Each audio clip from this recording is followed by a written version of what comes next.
അസ്സലാമു അലൈക്കും. ഒരു കഥ കേട്ട് പോയാലോ? ഇസ്ലാമിൻ്റെയും യൂറോപ്പിൻ്റെയും ചരിത്രത്തിൽ വമ്പിച്ച അഗാധ പ്രത്യാഘാതങ്ങൾ സൃഷ്ടിച്ച യുദ്ധമാണ് കുരിശ് യുദ്ധം. കുരിശു സേനാവിഭാഗങ്ങൾ വന്ന് ഖുദ്സ് ഉപരോധിക്കുന്നുണ്ട്. ഒരു മാസത്തെ ഉപരോധത്തിനിടയിൽ അത് അവർക്ക് കീഴ്പ്പെടുന്നുണ്ട്. അങ്ങനെ ബൈത്തുൽ മഖ്ദിസ് കുരിശു സേനയുടെ പിടിയിലമർന്നു. തുടർന്ന് നടന്നത് ചരിത്രത്തിൽ തുല്യതയില്ലാത്ത കൊടും ക്രൂരതയും വഞ്ചനയുമാണ്. എന്താണെന്നറിയോ?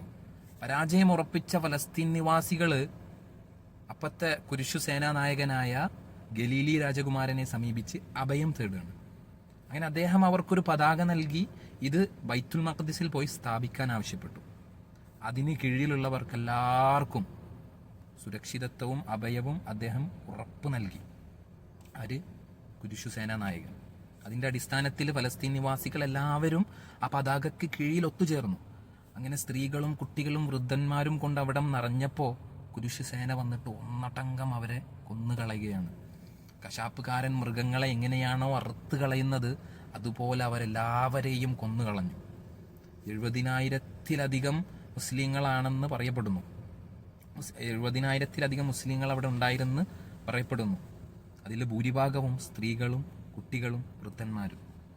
മുസ്ലിം ഭരണാധികാരികളുടെ ഐക്യമില്ലായ്മയും ദൗർബല്യവുമാണ് ഇതിനൊക്കെ കാരണമായി തീർന്നത്.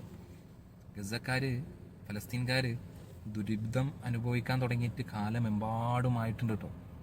അത് ചരിത്രം വായിക്കുമ്പോഴും പഠിക്കുമ്പോഴുമാണ് നമുക്കെന്താണ് കൂടുതൽ മനസ്സിലാവുന്നത്. ഉപകാരപ്പെടുന്ന അറിവിൽ ഉൾപ്പെടട്ടെ എന്ന് പ്രാർത്ഥിച്ചുകൊണ്ട് ജസാക്കല്ലാഹു ഖൈറൻ.